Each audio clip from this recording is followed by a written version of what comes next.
As the spiritual leader of A Place of Faith, Reverend Linda brings you a new lesson each week.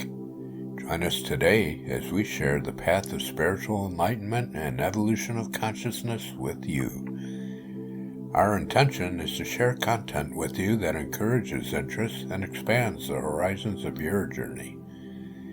Our mission is to create a safe place to explore and develop personal, spiritual connections and relationships. Our vision is the joyous, loving acceptance of all people as an expression of divine spirit in the evolution of consciousness to oneness. All are welcome here. Thank you for joining us here at A Place of Faith. Today's lesson is on leading with love. But before we get started with that, I invite you to please join me in prayer. Just take a moment to get centered. Take a breath and turn within.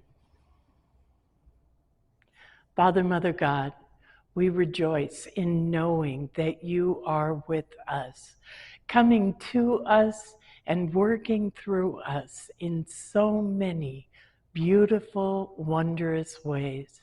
God, we rejoice in knowing whatever we face, we can call upon you to be our strength, to fill us with love, and to show us understanding where something else might try and get in. Thank you, God. Amen. As always, thank you so much for tuning in. Today, our subject is leading with love. When I did research on this, I kept coming up with how to lead with love in a business situation. And that's not at all what I'm going for. In the New International Version of the Bible, 1 Corinthians 13:13 tells us, "And now these three things remain: faith, hope, and love. But the greatest of these is love." The teachings of the Master, the teachings of Jesus, tells us that faith and hope are second to our power of love. So when I'm talking about leading from love, what I'm talking about is finding that place within us that is love and diving into that well and moving forward and expressing from that place. When I come from a place of love, automatically I come from a place of understanding. And if I'm handling a critical conversation, if I come at you, automatically you're going to give me defense. But if I can join with you in understanding the problem and understanding the situation, we're going to come out together with a loving heart, a loving situation. It doesn't mean we're always going to agree, but it doesn't mean we always should agree. It's our differences, our diversity that strengthen this situation.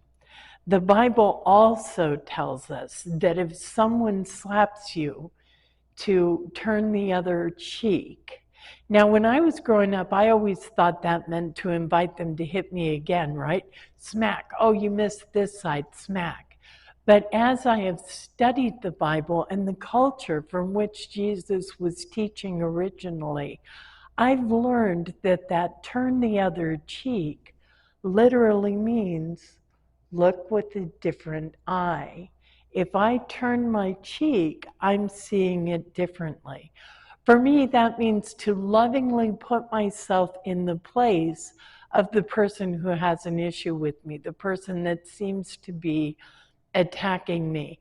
Instead of getting defensive, how could you say that to me? If instead I look at why, what in you is going on that made that confrontation, that situation important. Honestly, in the culture that we have today, resorting to physical violence is kind of a desperate move. So when somebody comes at me like that, if I'm coming from a place of love, instead of seeing the insult and reacting to that, I have the opportunity to see the desperation and the despair and really try and understand that. I think so many of us have been backed into a corner where we felt like we had no other option, no other opportunity, or we felt like our very existence, our very core is being threatened, and we react from that place. We know as truth students that our very core, our very essence is love. And love cannot be attacked. It cannot be taken from us. I know that might sound grandiose, but honestly, we choose how we're going to react. And if I'm not in a loving space, I often choose to just walk away and come back when I am balanced in love. And I might tell you, I heard you, I understand you're upset. I will come back to you and we will talk about this. If I tell you that, that's almost always an indication that you've said something that triggered something in me that isn't my highest and best self.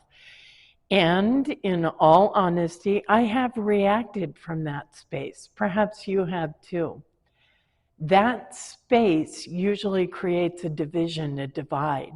So often we hear about great friends who haven't talked to each other for 10, 15, 20 years because of one of those great divides. How much easier it would be to say, hold on, let me process this, and I will come back to you. That might not be our first instinct, but if we get in that habit, not only does it become intuitive because it's aligned with our purpose and our truth, but the people around us begin to accept that. There's a little trick to that. If you tell someone, I will come back to this later, then that's an obligation. If you just walk away and forget it because, ooh, that was icky, then the next time you say, hold on, I'll get back to this, they aren't going to want to do that. But if you actually come back to it, they will. They'll understand this is a part of your process.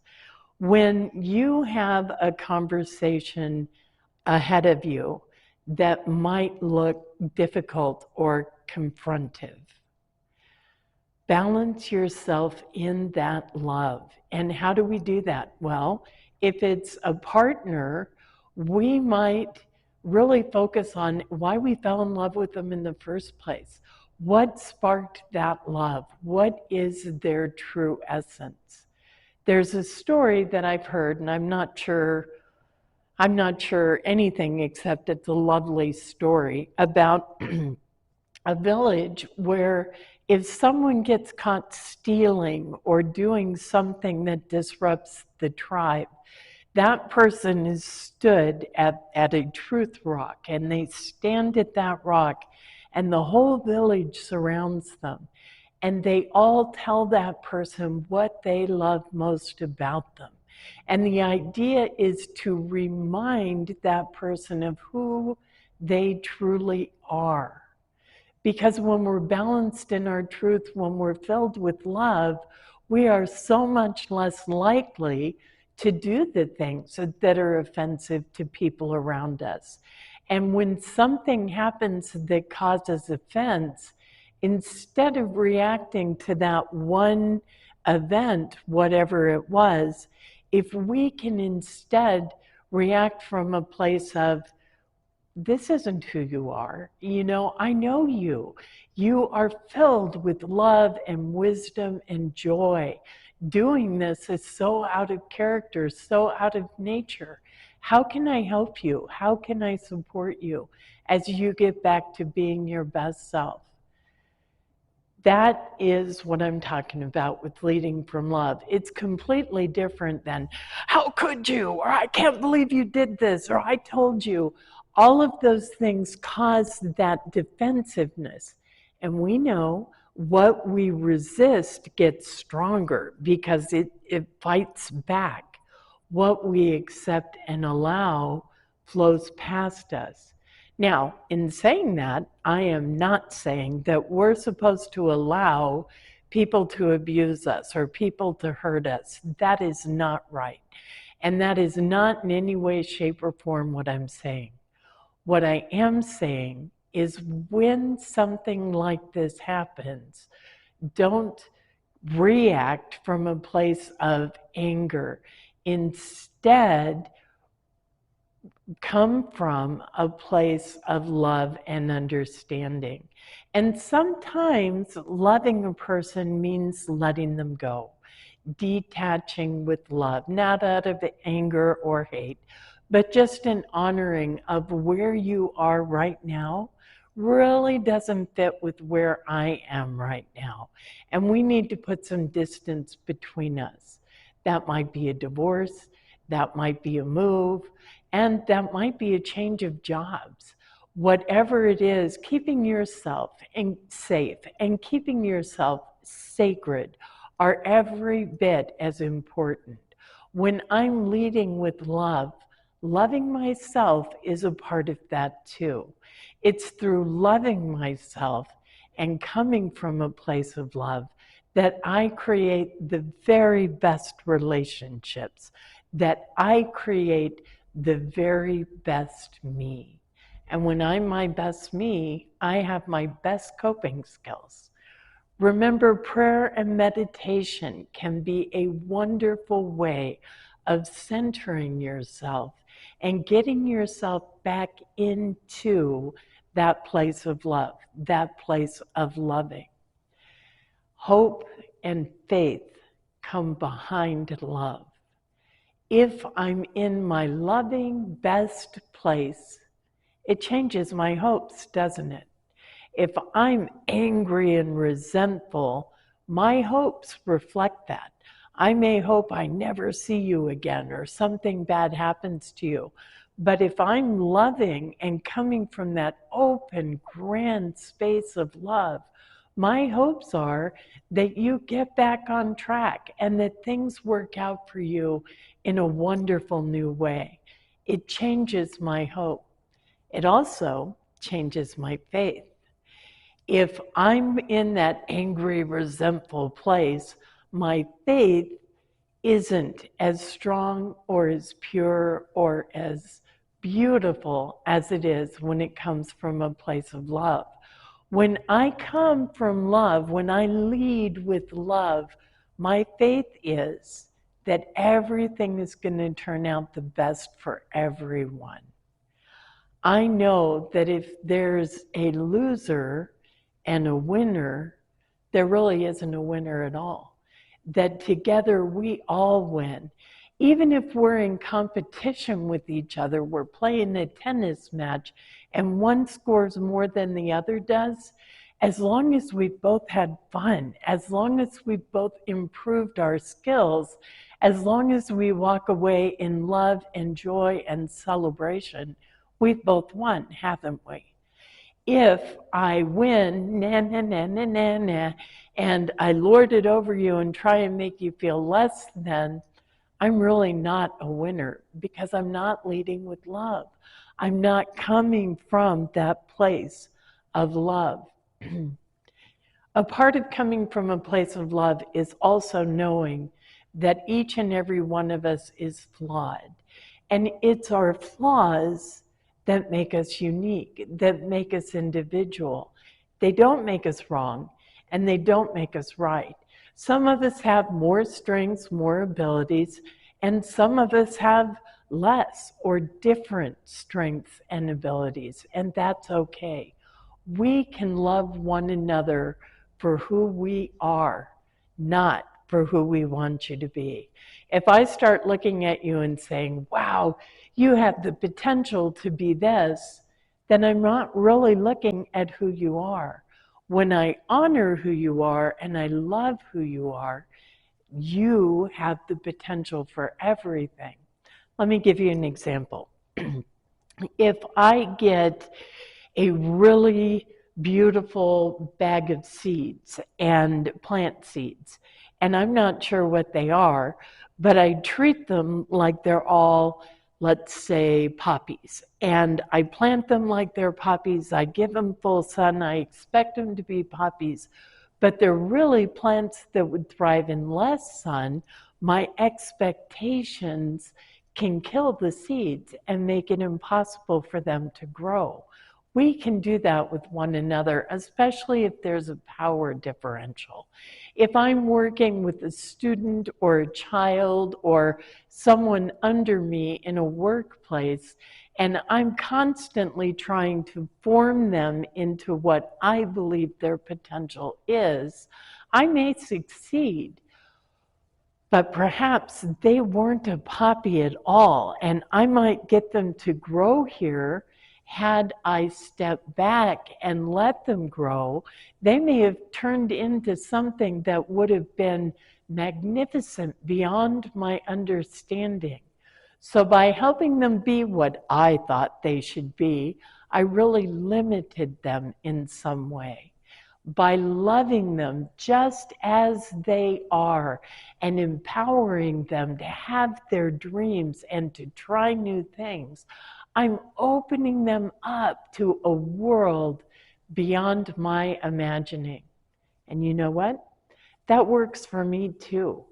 If I love myself and trust myself and empower myself to try new things, even though I might make a mess or get embarrassed or look ridiculous, I empower myself to try, then I too can reach a potential that I never even knew was inside of me. That's what I mean by leading with love. Before we go, I want you to know that you matter. You are sacred, and you are so very loved. Namaste.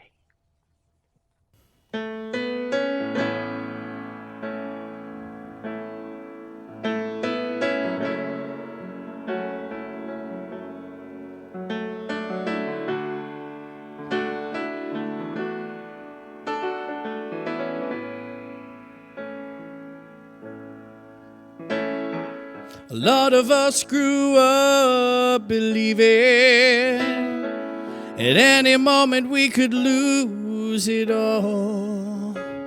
At the drop of a hat, God might turn his back and move on. A lot of us feel like we blew it, thinking that we're just too far gone. But I want you to know that there's still hope for you now. And no matter what you've done, you can't erase his love. Nothing can change it. You're not separated, no matter what. There's never been a better time to get honest. Never been a better time to get clean. So come as you are, run to the cross and be free. No matter what you've done, you can't erase his love. Nothing can change it.